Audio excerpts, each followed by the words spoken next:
Welcome back to Tea with the Experts and Dr. Leah Merle. This is season 2 of the What Is series. I'm Dr. Leah Merle, counselor educator, trauma-informed coach, and lifelong advocate for compassion, curiosity, and courage in how we live, work, and connect with others. This season, we're taking our conversations even deeper, exploring how science, story, and souls come together in the human experience, from what is healing in a new neurodivergent world to what is the link between temperament and sleep.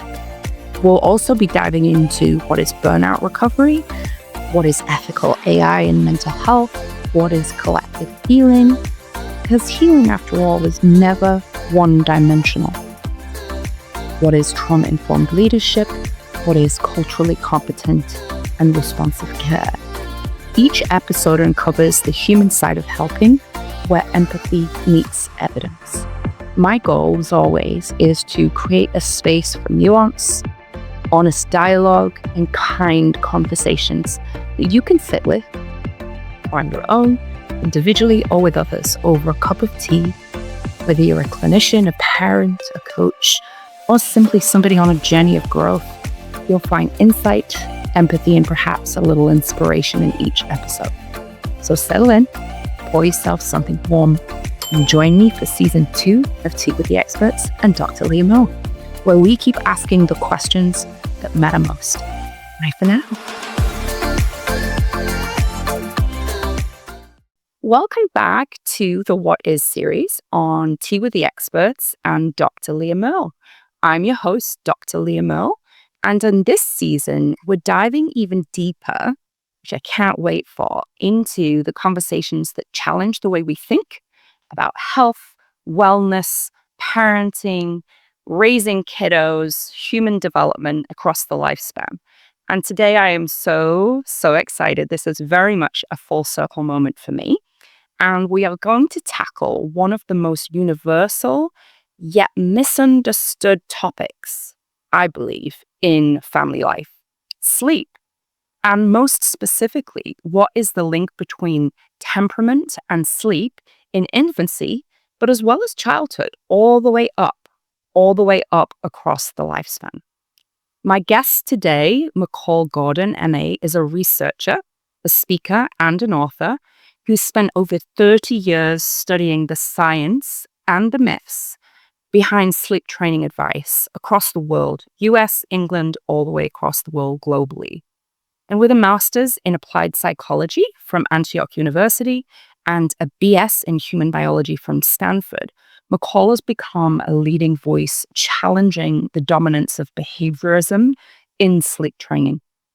She's also a certified gentle sleep coach who's worked with thousands of parents raising alert to sensitive and intense children, because as she says, she's had 2 of those herself and didn't sleep for 18 years. I can identify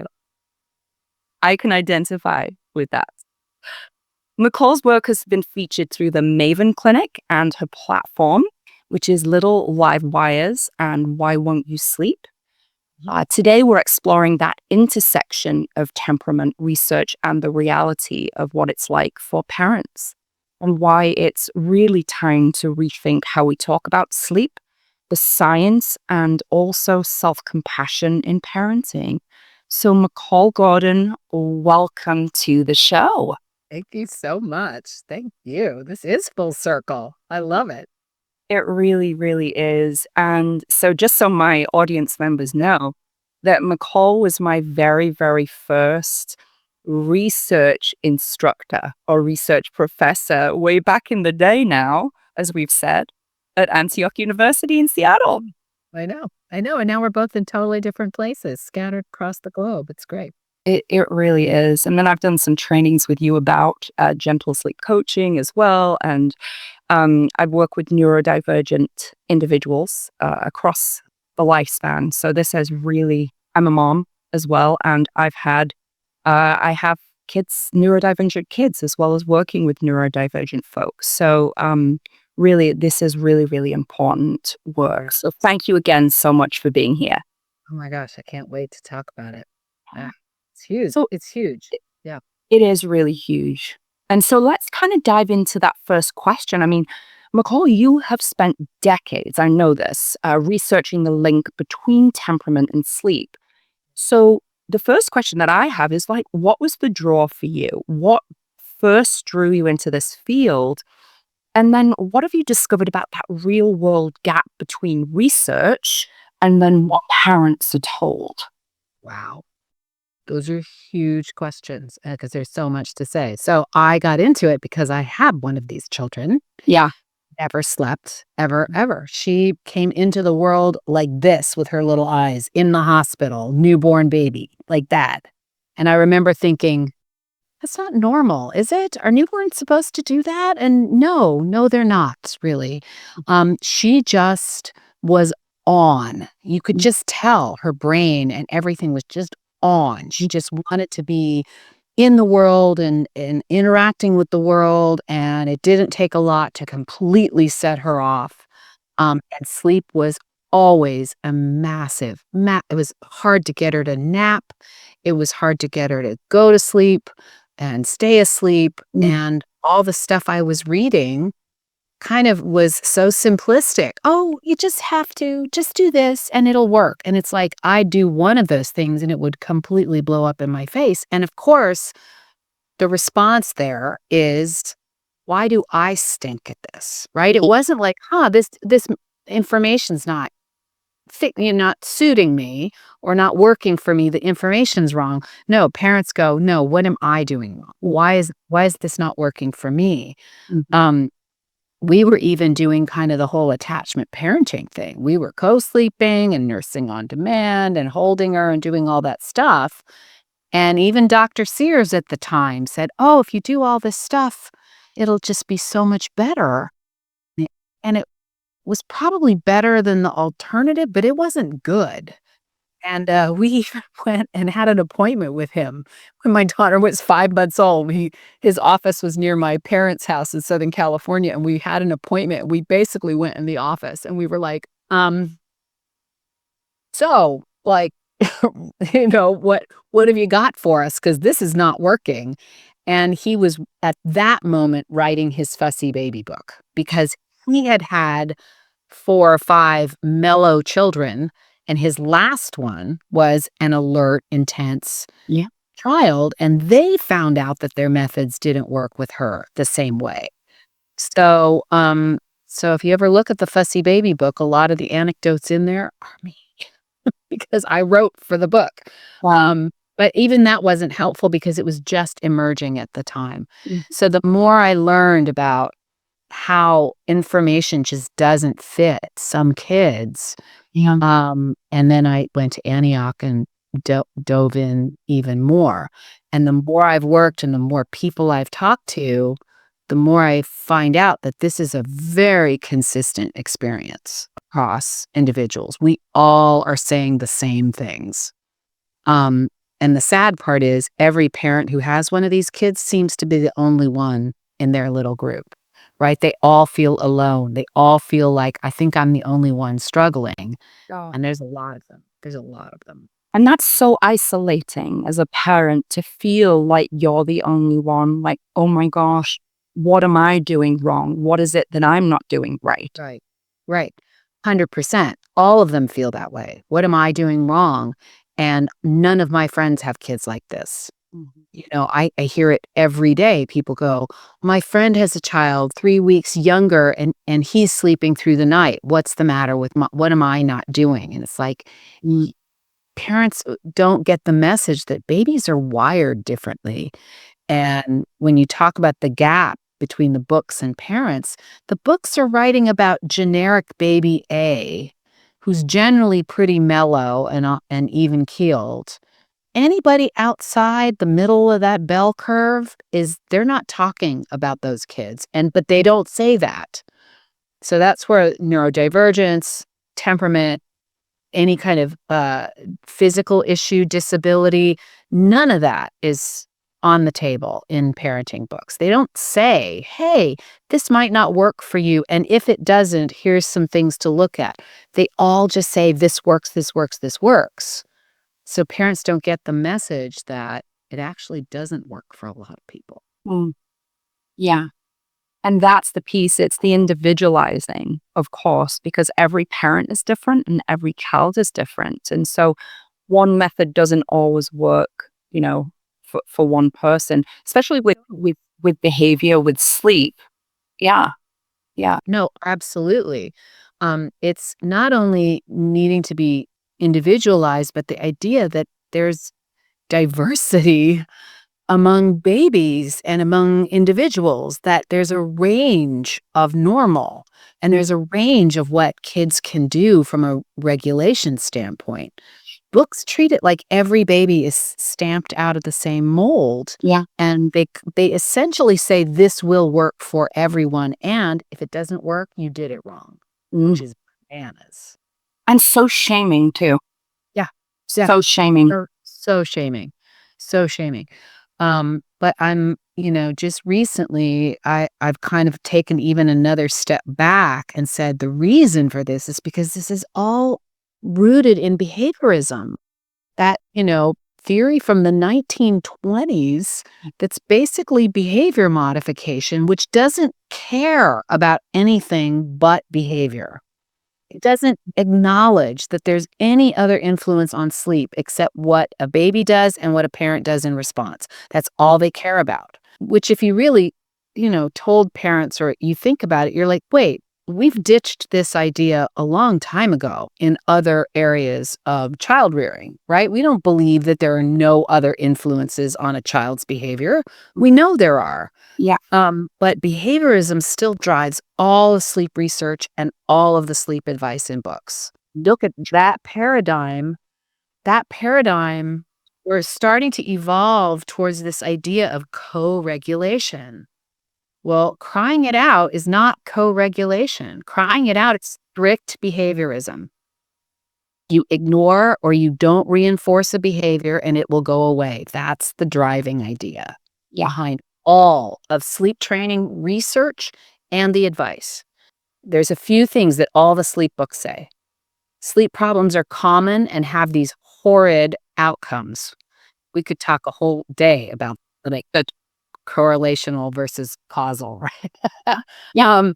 Anyway, that sleep problems have all these terrible negative outcomes. Parents are responsible, are the reason why these problems exist. So they place the blame squarely on parents, not on feeding, not on temperament, not on development, on parents. Parents cause sleep problems. Therefore, parents are the cure to sleep problems. And also, you better get started early on sleep training or else it's going to be awful later on. They all say the same thing. Yeah. Yeah. And we could question and really refute I have refuted every single one of those points based on the research that exists. But it's all from that behavioral paradigm. Yes.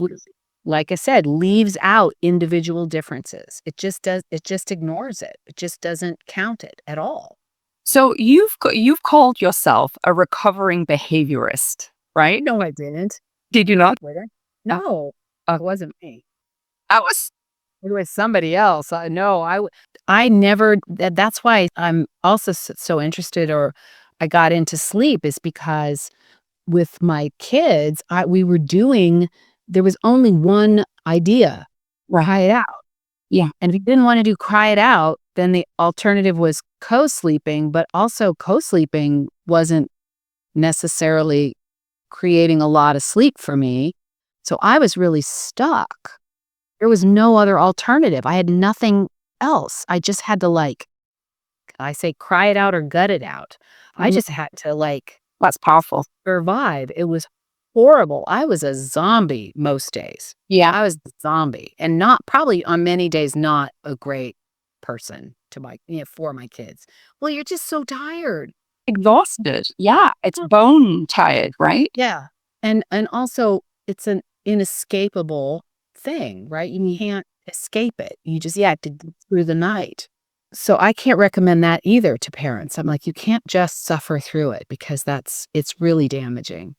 I knew I couldn't do crying it out. I knew it. Not only could I not do it personally, my nervous system wouldn't have been able to do it, but I knew my daughter would have cried for 3 straight hours and never given up. I knew it was a non-starter. I knew it wouldn't work. It wouldn't be 30 minutes of crying. It would have been hours and hours and hours. So I was like, not even going to try. That is exactly the same as the scenario with my eldest. We did try cry it out, and I couldn't handle it. I couldn't handle it as a parent, and my husband at the time certainly couldn't handle it either. And so we were disagreeing about, well, how long do we leave her? How long do we not? Do we go in? No, if something's happened that day or she'd had a difficult day, nighttime was even worse. And so, it was so hard, so hard. And then in a lot of the research, or not a lot, well, research, but a lot of the advice, they ding you for that. They say, they call it being tear sensitive. I hate that term, tear sensitive. That means you just couldn't hang in there with your baby's crying. You're so weak for being trying to attach to your child and trying to co-regulate with them. Right, right. Well, it's also a matter of degree. Here's the thing that I always say. Listen, if somebody even out there listening did crying it out and it was not a nightmare, or you made it through in one piece and you feel good about it, awesome. Love it. Yeah. Some people, I've talked to people who were like, yeah, the first night was 30 minutes, the second night was 15, the last night was 5, and we're done. Awesome. But that's different than somebody saying, well, the first night was 3 hours of crying, and then the second night was 2 hours of crying, and then it was another 5 days before it went down to 1 hour. Yeah. That's a lot of crying. So That's a lot of crying for the child and for the parent. So Yeah. I'm not talking about somebody who can't stand a little crying. We're talking about, and I don't know about your child, but mine would cry like she was being stuck with a pin. It was like shrieky. Yeah. Shrieky, urgent, emergency room level crying. And that's hard to hang in with. On a good day, it's hard. If you're tired, it's even worse. Yeah. So it's a matter of degree. And that's another thing that the research does not deal with. When they say, oh, crying it out doesn't have any negative side effects, they never say how much crying is without side effect. In fact, there's not that many studies on negative side effects to begin with. The ones that there are, they never tell you how much crying actually happened. Oh. So did this study find no effects and the kids all cried for 40 minutes? Well, that only tells you that 40 minutes of crying doesn't have negative effects, right?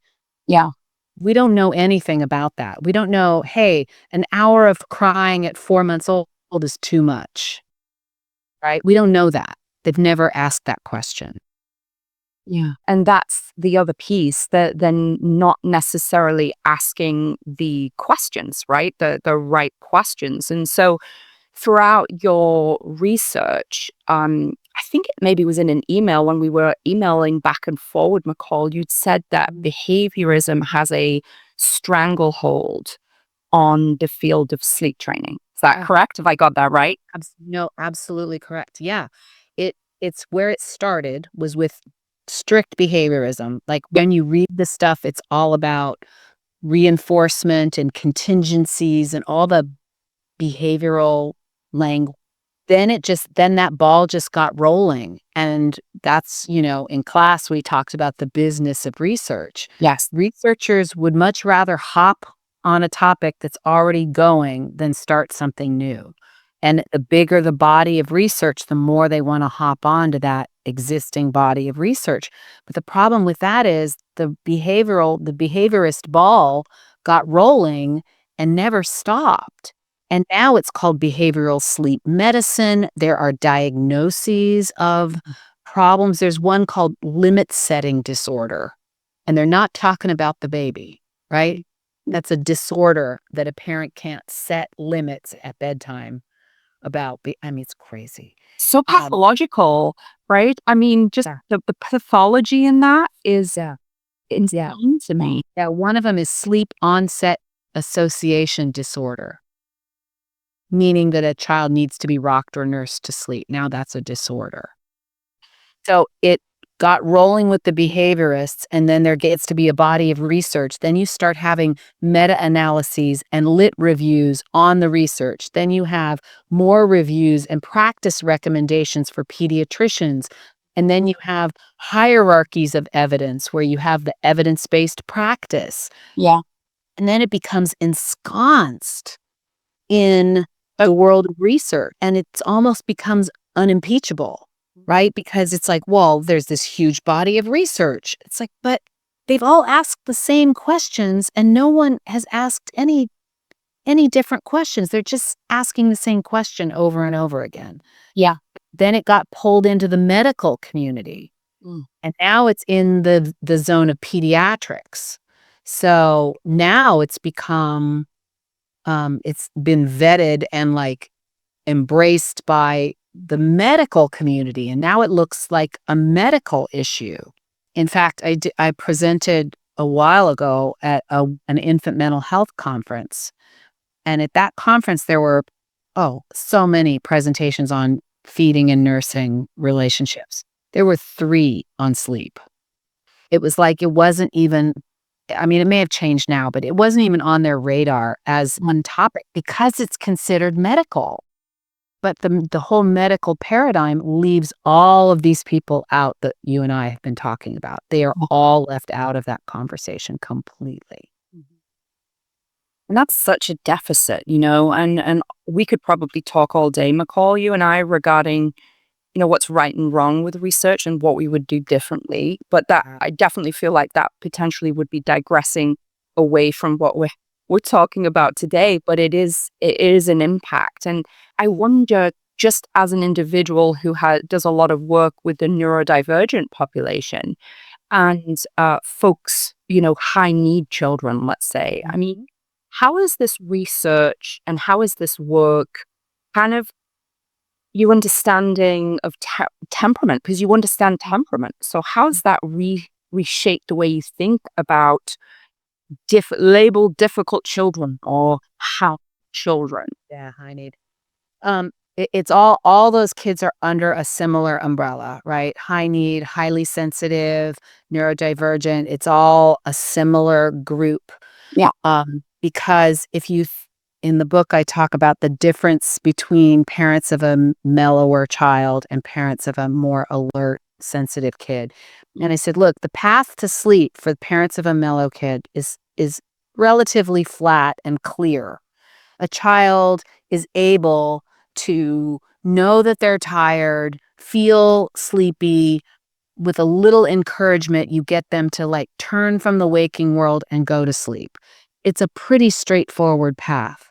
For kids who are more sensitive and alert or whatever is in that package, they often don't get the signal from their body that they're tired. They don't give you sleepy signals. They're going strong, and then they're so engaged in the world, or they're so into what they're experiencing that getting them to turn to sleep is just a massive job.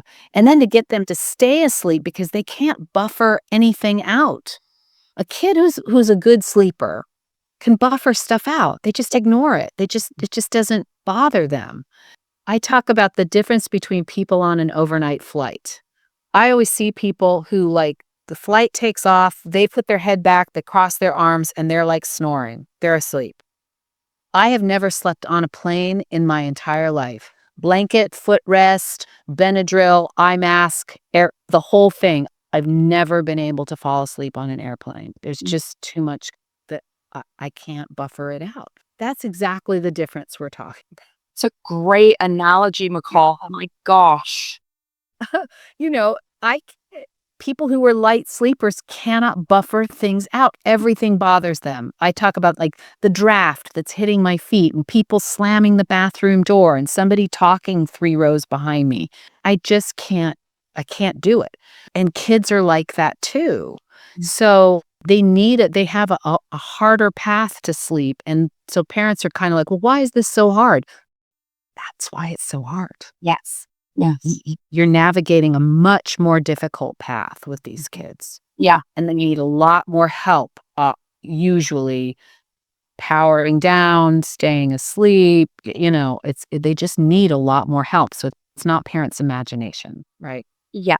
And that's really important. I think that's an important message specifically for parents is it's not your imagination. This is real and this is really, really difficult if you have a child. Parenting is hard anyway. It's the hardest thing I've ever had to do in my life, but especially if you have a high needs child or a child that doesn't sleep and does kind of fit under that umbrella, I think that it can be really, really, like we talked about, shaming for the parent because it's classed as a you problem.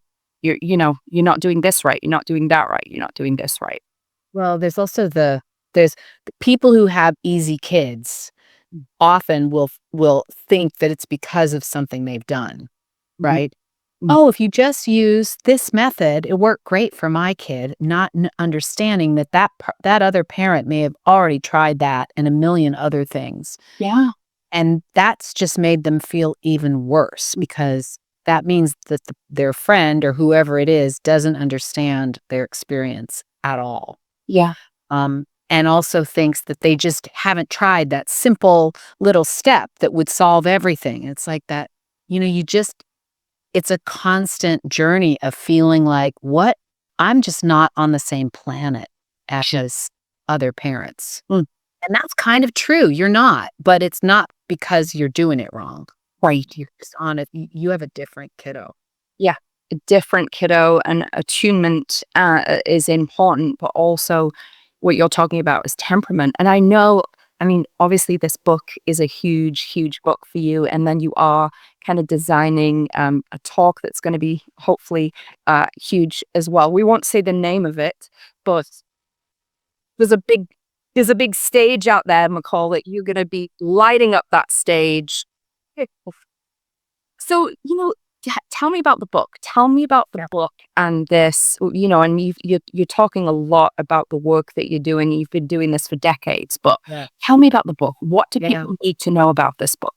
Well, the thing I most love about it is that it actually spends a lot of time on the parent's experience. So the whole first couple of chapters is really, I call it patching the parent up, because usually by the time parents reach me for sleep coaching, their gas tanks are completely empty. Their self-esteem tanks are empty. They are exhausted, beyond exhausted, probably in actual burnout stage. I mean, they are fried. Yeah. And they're thinking that they've just screwed things up beyond belief. Mm. So I always have to take time before we even talk about the child to say, you're good. This is why you're feeling like this.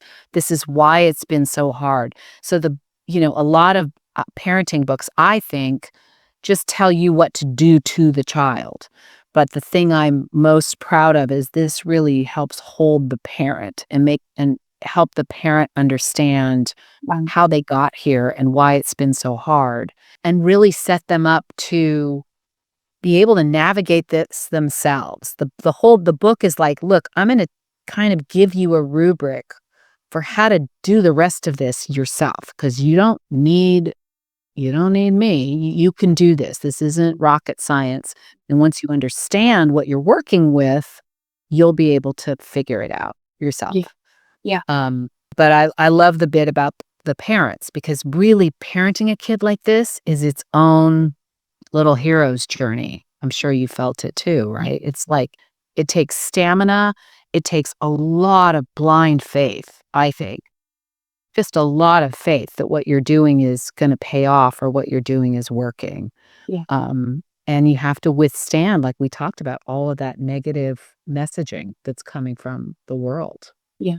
Yeah. And kindness towards self, I think, is important as a parent, and compassion. And then maybe in some ways finding others that kind of not have experienced the same as you, but similar for you. I mean, do you kind of point parents towards resources, Macall, regarding like groups, support groups, or? Yeah.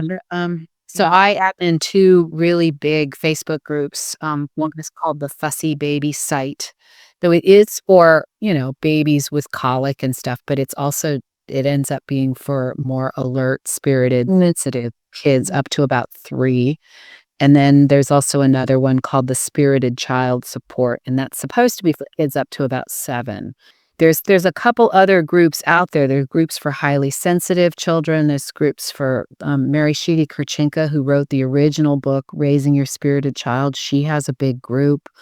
I think Facebook groups, that's where they really can be beneficials, because you start hearing people with your exact, it's a safe place to vent. People can actually say, I am not enjoying being a mom right now. And that's just all true, right? You gotta have places where you can say, this is way harder than I expected. This is not what I imagined it was going to be like. I'm not sure I'm going to make it through today. Those are the spaces for things like that. Really helpful, I think. Beautiful, beautiful. Yeah. Are there any other resources that you would point parents towards? Obviously, you have your researchers, whywon'tyousleep.com. Yeah. And That's just for the book. That's the book, right? So my website has some, article blogs and stuff, littlelivewires.com for sure. You have to find, it's hard because there's so many different names for this, what we're talking about. There are whole groups for kids with different neurodivergent actual diagnoses, of course. But a lot of times in the spirited child group, there's a huge overlap, because it's like, I'm sure that it is neurodivergence. I'm sure temperament is also I mean, there are kids with different diagnoses that look like temperament, or temperament looks like a diagnosis. It's you have to look around and find communities, but they're out there. They're definitely out there. It's really, really good to hear. Facebook, probably on Reddit, but I don't do Reddit. Yeah, I know. I haven't got the hang of it either these days, for sure. I can just, it's a lot. It's a lot with all of the different apps. Yeah, for sure. Yeah. But one thing, when I talk about temperament in the book, I kind of go through a few of the traits, especially impact sleep. And, those are critical to know. And usually people go, oh, check, check, check. I mean, kid has all of them. But the ones that we deal with the most, I would say, are intensity and reactivity. So that's big feelings that happen fast. People will say, my child will go 0 to 100 if I don't get to her fast. Like, there is no letting my child cry for a few minutes. If she starts, that's it, and it's going to take me forever to calm her down. Yeah. And not just negative feelings. These kids, everything is big. Happiness, surprise, sadness, pain, it's all big, all of it. And then persistence is usually the one that gets parents with sleep, working on sleep, because a child will decide what they want and they dig their heels in, and they will outlast you, right? That's my daughter, where I said, she'll start crying. She will not give up. Yeah. I mean, she's an adult now. Same. Thank goodness, right? You want them to be persistent. Yeah. Yeah. So persistence is huge. And with that one, that does mean if you're going to change their behavior, even in a gradual way, you have to see it through. All the way. All the way. Mm-hmm. All the way. I know it's the most brutal thing I tell parents. They're like, well, how long should I try the first night? And I go, as long as it takes. And I could just see the blood like going out of their face. But, the approach I use, you get to stay with your child. So you're there and you're helping and you can calm them down and you're working with them. If you're going to be there with them and you know that it's a skill that they're old enough to do, and you're not asking them to do too much, then we have to see it through. We really have to see it through and allow them to hate the change for a couple of days. Yeah. And change is hard for any human, especially a child that is, needs you to emotionally regulate. So, of course, a transition, it needs consistency. It needs kind of reiterating. Yeah. But I wonder, I mean, for the parent that's thinking, okay, so how do I do this? Like, what do I do first? Like, can you give like a step by step, like what? Yeah. obviously your book would be helpful in this, but what does the model of support look like in? Sure. It's not rocket science. It really isn't. When you talk about sleep training, there's huge thick books on it. On some level, you don't need it because it's not rocket science. The first thing is parents have to know what they're dealing with temperament wise, because again, sensory sensitivity, sensory processing is in that package, perceptiveness, intelligence. There's a lot of stuff in that package that's going to impact how you set things up and how you set them up for success. So usually we talk about getting them enough nap time, which is hard for these kids. It is. But they're very easily overtired. They don't act like it, but they are. And then it's like they're on a little caffeine buzz. And then you're trying to get them to go to sleep and they're like, overtired. Right. But the actual process, so 99.9% of the books that are on the shelf are some version of Ferber. There's some version of lead. Even if they say, oh, this one's going to be gentle, we're going to go slow, it's always Ferber. There's always a point where you leave the room and wait and let the kid cry. And then you come back in and you're not allowed to pick them up. You just check in and you leave again. Almost all of them. There is an alternative, which is that you actually stay there. You sit right beside the crib or the cot or the bed and you stay there until they're asleep, helping them as best you can go to sleep. It's their job, but you're present for it. If it's a baby or a toddler and they get too upset, the minute you think they need help, you pick them up, you calm them down, you put them back. I like to say nobody's learning anything when they're hysterical, and they're not, right? In most of the sleep training information, they don't care that a kid gets hysterical. In fact, they'll say if a kid gets hysterical and then goes to sleep, they learn to self-soothe, which is absolutely not what's happening. That's not self-soothing. Self-soothing only happens when distress is manageable, right? So if distress goes above what a kid can actually deal with, they need help to calm down. So then they can use their skills. But you can't have a kid who's hysterical who falls asleep and you say they learned something. That's a bit of a myth. It really is. They're outside of their window of tolerance at that point, right? Children are. So exactly. you have to get them back to that regulated spot, which is with you through regulation, I would presume. Yeah, exactly. And I love that you used, because I use window of tolerance. I love that term. People kind of, if they're wondering, that's how much distress a child can handle before they need help. It's the younger the child, the smaller that window. The more sensitive the child, the smaller that window. So people go, well, when do I intervene? I'm like, the second you think they need help, even if you think you get it wrong. Like, oh, I picked them up, they fell asleep on my shoulder. Okay, next time I'm going to wait a second longer. That's okay. I'd rather you get it wrong than not do it at all. Yeah. So we stay there until they're asleep. And then if I was working with people, we'd figure out when you want night feeds or whatever. But if a child's old enough to not have feeds, every time they wake up, you go back and you do the exact same thing to get them back to sleep. What you're showing them is here's the path to sleep. Here's the path to sleep. Here's the path to sleep. Right. Then after a few days, you basically move your chair. You're not leaving the room. You're just moving the chair so that you're not hands-on soothing anymore. And we say you can still always pick them up to calm. But the idea is it's more like teaching them how to ride a bike, right? You don't give them a bike and say, good luck, kid, I'll be in the house. Yeah. We hold on and we let them gradually feel what it's like to balance and pedal and brake. But at first we're holding on pretty much the whole time. But if we kept holding on, they'd never learn to ride the bike. So we do start letting go, but our hand is hovering right there to catch them, right?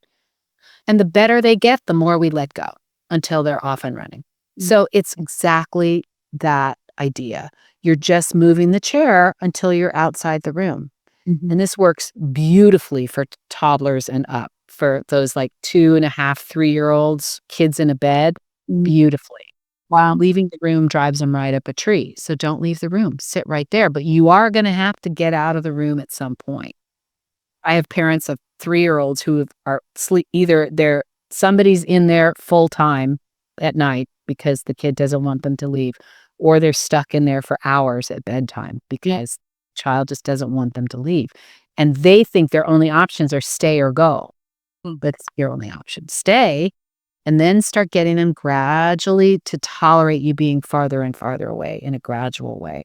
Wow. And the best thing I love about this is, see, crying it out is inconsistent, again, with the way we teach kids every other skill. Doesn't make sense to parents. In fact, there's whole papers written on how to talk parents into it because parents don't like it. They don't like leaving the room and it doesn't make sense to them. But this makes sense because it's consistent with how we teach our kids to feed themselves or dress themselves or walk or ride bikes or we do it gradually with help. And then we start letting them take it on themselves. Right. So it's just more digestible for a lot of parents. It's because they're right there. They know their kid's not alone or scared, or they're right there. An incremental change for humans is the way forward, right? Big change is always going to have a big reaction from any human, but especially a little human who can't regulate on their own. Right. Well, and with littler ones, it's not like you can. I mean, I almost get excited when somebody's got a 2.5 or especially 3-year-olds who have huge problems with sleep. Yeah. I love that because you can talk to them, you can work with them, you can say, "Here's the plan for tonight. Don't forget, here's what we're doing." Like, you can talk them through it. Through it. A baby, all you can do is do it. Yeah. And be sensitive to the fact that they're going to get really thrown by it. Yeah. And just be, I mean, I tell parents to talk to themselves or to talk to the baby. Say, "Yeah, I know. This is a shock, isn't it? You really weren't prepared for this. I know, I get it, but you're okay. I'm here. We're going to do this together." Yeah. Right? Like, you do your best to talk them through it. The only times parents say, there's only a couple of times where it doesn't work, and I'll just be transparent. Yeah, absolutely. Some parents have a hard time hanging in there, even in the room with the child. They have a hard time with that. And I get it, because guess what? Sensitive kids have sensitive parents. Who knew? So I do tell parents, if you have if it's a sensory assault, it's okay to get those decibel reducing earplugs. Yeah. Bring the input down for you. You're not blocking the child out. You're just reducing the input for yourself. Your presence is effective and helpful, even if the child is crying. Their stress levels are lower, even if they're crying, if you're sitting right there. We know that. Yeah. So if you can hang in with it, it's better. But some parents just can't. They're like, I'm so fried. I'm so raw. So I'm going to leave for a minute and come back. That works. That's great. Mhm. Some children are so bright that the discrepancy, the incongruousness of you sitting there and not doing what you were doing before drives them crazy. Yes. It's like, right there, you're right there. You could be rocking me to sleep. Why aren't you rocking me to sleep? It really almost makes it worse. Yeah. Yeah. So this is rare, but it happens, especially with like toddlers or something. Mm. If that happens, I say to parents, well, try leaving the room and see if that helps. If your child calms down with you not there, then that's the best we can do for them. If they freak out even more, go back in, obviously. That doesn't. But there are a few kids that it just drives them crazy. I would say the first thing parents should try is moving away first, sitting away from the crib. I did have somebody whose child was crying for an hour every single night for 2 weeks while he was sitting, but he was sitting right there. Then I was like, "Well, you're supposed to move." He was like, "Oh, I didn't know." I was like, "Yeah, you should move." And once he moved away from the crib, it cut the crying down hugely, because I don't know, there was something about him sitting right there that just drove his little. So we've talked about infants, babies. What about older kids developmentally, Macall? What do you want parents to know about their children? Yeah. So these smart little kids, usually what happens is bedtime just starts becoming a complete circus. It's a lot of requests. It could be meltdowns at bedtime. So and this does happen, or it is applicable to babies as well, but even more for these older kids. And especially any kids who are neurodivergent, they really need a consistent, unwavering approach to bedtime, and one that really sets them up to be ready to go to bed. So almost always I recommend a couple of things. One is I call it a pre-routine routine. And that means activities that happen even before the bedtime routine, especially if you're having problems segueing from dinner time into the routine. Two things. One is some kids, especially those who are like real sensory seekers, I actually have them do heavy work games. Heavy work comes from occupational therapy, and it's games that you wouldn't think would work for bedtime, but totally do. You know, a race where they push a laundry basket full of books down the hallway, uh, wheelbarrowing, crashing into couch cushions. I heard another one of making a bubble mountain, so blowing with a bowl of water with dish soap, and you have them make a bubble mound. So blowing. Any of the activities that are like swinging, jumping, crashing, pulling, all those big activities can actually help some of these kids power down before bedtime. Then they're not racing around like maniacs when you're trying to get them to go to sleep. So heavy work. The other one is special time, and you'll recognize it, Leah, from like floor time, right? Yeah. So 15 to 20 minutes of one-on-one, 100% child-led play. And what that means is you take a kid to their room, and one parent, it's their moment. That child is the boss for 15 minutes. You don't have one thought in your head. They tell you what to be, say, do for 15 minutes. Then you go into the routine. Sometimes for these kids, what that does is it fills up their attention bucket, and then they're not trying to work it out. It's really true for kids in daycare or school, or kids with new younger siblings. Magic. It's magic. And it's easy for parents to do, even if you think they're getting so much attention from you all day long. This is a different kind of attention. And it's a great little cookie that kind of gets them moving into the bedtime routine. And then the other piece is locking that routine down. You lock it down with a chart. It's not for stickers. It's not for rewards. It's like a contract for what will and won't happen during the routine. And it does not change unless you intentionally change it the next day. What happens with parents is they get so tired, and a child in the middle of the routine goes, "I'm hungry, I want a banana." And you go, "If I say yes, we're going to have a banana every night. And if I say no, there's going to be a meltdown." So it's a lose-lose situation for parents. So I'm like, make a chart, have the child help you with it, and put everything in there that can happen. But do it like last. So the snack would happen at the top of the routine. Last moment for a snack. And if it gets crossed off, that's it. There's no snack if you didn't do it. Last choice of stuffed animal, 2 books, so for example. Never 3, it's only 2. Last drink of water, last hug from mom, I had a kid who had to always wore a Band-Aid, and they had to check the last Band-Aid check, whatever it is, right?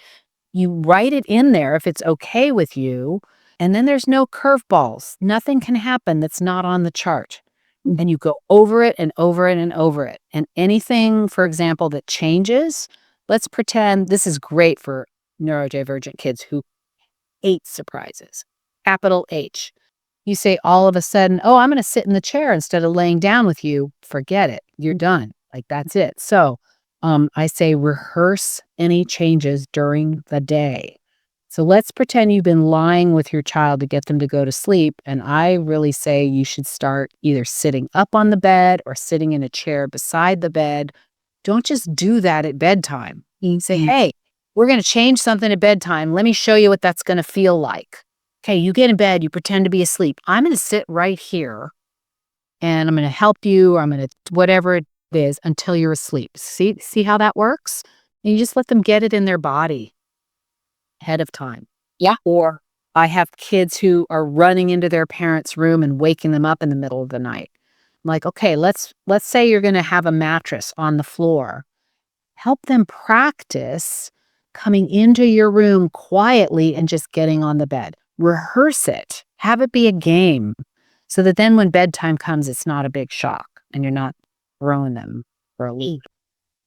This stuff is great for parents because it gives them a place to run to. Meaning, if the child says, "Hey, I want a milk," and it's not, they can like look at the chart and go, "Milk, milk, milk. Oh, I don't see that on the chart.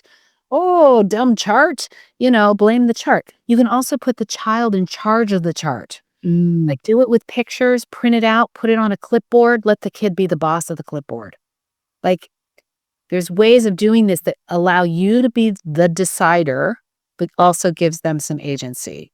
And so far, that little bit has been secret sauce. Oh, secret sauce indeed. Wow. Yeah. So Yeah. beautiful. So But beautiful. it helps them, but it sets them up acknowledging, for example, if you do heavy work and then you go into the routine and it's a really, you're acknowledging what they need in order to fall asleep. Kids who have racing brains, like we have to know that, like the chapter in the book where I talk about older kids is the biggest one. Because there's all kinds of ways that they can have trouble with sleep. And if you acknowledge what that is, you can give them you can start giving them tools to manage it. Tools in the toolkit, tools in the tool belt is what I share as a therapist, but it's so important. But also, I mean, we've talked a lot about parents, which is so important. That's one of the reasons I wanted to do this episode with you, Macall, because I know that you work a lot with parents, and so do I. But what about on the other side for clinicians, for educators, for researchers who might be, clinicians in training that might be listening to the episode today?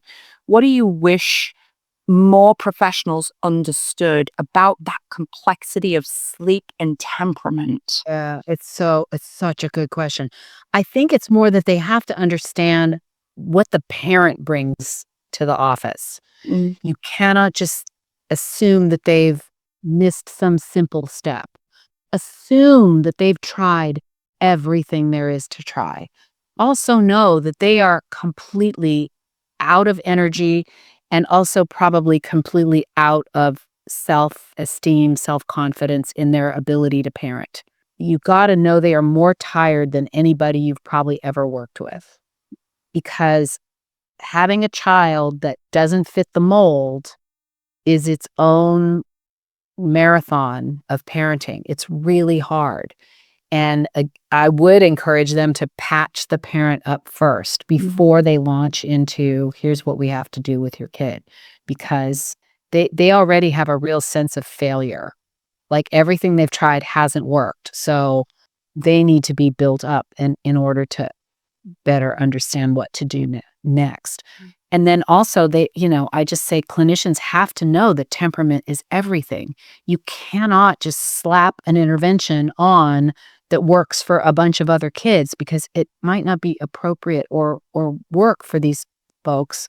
And then you're giving them another experience of failure, right? Like, oh, great, I went to a professional and they told me to just do Ferber. Well, that's not going to work. Great, right?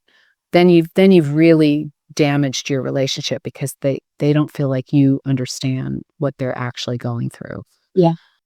Yeah, it's a really different path. It's a really different path. And these kids are their own breed of incredibly challenging and incredibly amazing. That's the other piece that I think parents know, but research doesn't always know, and they don't always get that message that kids who are intense and reactive and sensitive and fussy and have a tough time are also the kids who are incredibly deeply feeling and empathic and smart as a whip. They're really smart and usually have a really high sense of justice and fairness, and will see patterns in things that other people don't see. I mean, these kids are really incredible if we can see past the intensity and the daily explosions that happen. Yeah. Wow. Oh boy, gives me goosebumps, McCall. Thank you, thank you, thank you. This is Of beautiful. course. It's a journey. It's a huge journey, I think. And also, I think, too, in the part of the book, I have parents take the temperament quiz because a lot of us have no idea about our own. I mean, I didn't. I had no idea. I had no idea about myself in this way until I had these kids. And I didn't realize that, I'm actually an intense person. Had no idea. I actually have sensory sensitivities. No idea. Like, yeah, So we learn about ourselves in the process of our kids, and also have to grapple with how was our own sensitivity dealt with in our childhood.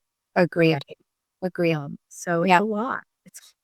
it is a lot, a lot. And also, how is that manifesting in the sleeping or the managing with the child itself? It is a lot of self work, a lot of compassion's needed, a lot of kindness too towards yourself as a parent. 100%. I tell parents, even if you can't do anything else, the self-compassion stuff where you just put your hands on your chest, even if all you can do is say they're there, Yeah, or you're doing the best you can right now. Like, just little tiny moments of knowing that this is hard. Because a lot of times we have no idea how to deal with our kids' intensity because nobody taught us. nobody. Yeah, That happened. That was absolutely me. So it's a much bigger climb. It's a much bigger climb yeah, than having a mellow kid where you get feedback all the time that you're doing a good job. Don't get that with these kids, really. So again, it's like blind faith that you're doing. You're planting seeds that are going to take years to pay off. really You just gotta believe that you're planting the right seeds as best you can. So beautiful, beautiful. And then finally, McCall, for those exhausted, poo parents who, feel like they have failed, like what are the takeaways? What do you most want them to hear? I know there's so much, there's but a lot. yeah, Well, it's mostly that you haven't, except for the DNA you contributed, you haven't caused this problem. And whatever crazy gymnastics you had to go through right now to get your kid to sleep, I would invite people to really ditch the guilt, because instead of creating the problem, you're just responding to the kid you have. And you've gotten sleep in some crazy way. Good for you. Now, if you want to change it, we can change it. But people come to this with so much guilt on top of all the fatigue and stamina and all of that. So ditch the guilt. Really, you haven't made any mistakes. You've done what you needed to do to respond to this massive personality in your little tiny child. So good for you. And now whatever's not working, you can change. Whatever is kind of working, even if it's feeding the child to sleep or rocking, if it's working, cool. Cool. Great. You don't have to change anything. But if you want to change it, there are gradual ways you can do that. But please ditch the guilt. ditch the guilt. Well, really, like I said, I have so many parents who are like, "Oh, I've probably done all the wrong things. Sleep is so bad, and I know that I shouldn't have." And it's just like, no, no, no, no, no. Stop, stop, stop. Exactly. Yeah, there has to be a point where you stop. So Yeah. we're telling those parents, stop, ditch the Yeah. guilt. Ditch the guilt. Ditch the guilt. Exactly. Totally. Well, McCall, it has been my absolute pleasure to chat with you today. Thank you so much for your time. I know you're so passionate about this work and this research. It's been such an illuminating conversation, and you've given us so much to think about, not just about the sleep part, but also about science, culture, compassion, and how that all intersects in the way that we raise children. Yeah, that's a lot too. But I also want to make sure that my listeners, know where to find you if they want to do a deeper dive into your research, articles that you've written, any resources. So can you kind of just reiterate where to find the book, where to find your website, and where to reach out to you if needed? Totally. The book is available on Amazon. It's harder in the UK, but it's on Audible. So it's an audiobook that people in the UK can absolutely get. All of my handles are Little Livewire. So on Instagram, TikTok, I'm on YouTube, but not Little Livewires. It's under my name. But on my website, littlelivewires.com has all of that, blog articles, all the podcasts I've been on, other ones. If you want to listen to those, that's a good place to find everything. I also have a blog on Psychology Today as well, where I've done, it's called The Livewire, where I've done several articles on this group of kids. Yeah, it's huge. And it's shocking to me that it's not more apparent, because to me, it's completely like the biggest difference between kids who sleep and kids who don't. And I'm shocked that it's not just like a mainstream idea. So. Yeah. Agreed. Well, you're going to change that narrative and that rhetoric. So I'm very, very excited about what's to come. And listeners, if today's episode has resonated with you at all, then definitely please subscribe to Tea with the Experts and Dr. Leah Merle to share the conversation. And then also to join me next time as we continue season 2 of the What Is series. I'm Dr. Leah Merle. This is Macall Gordon, and thank you so much for joining us. And until next time, may your nights be gentler and your parenting more peaceful. Thanks so much. Bye for now.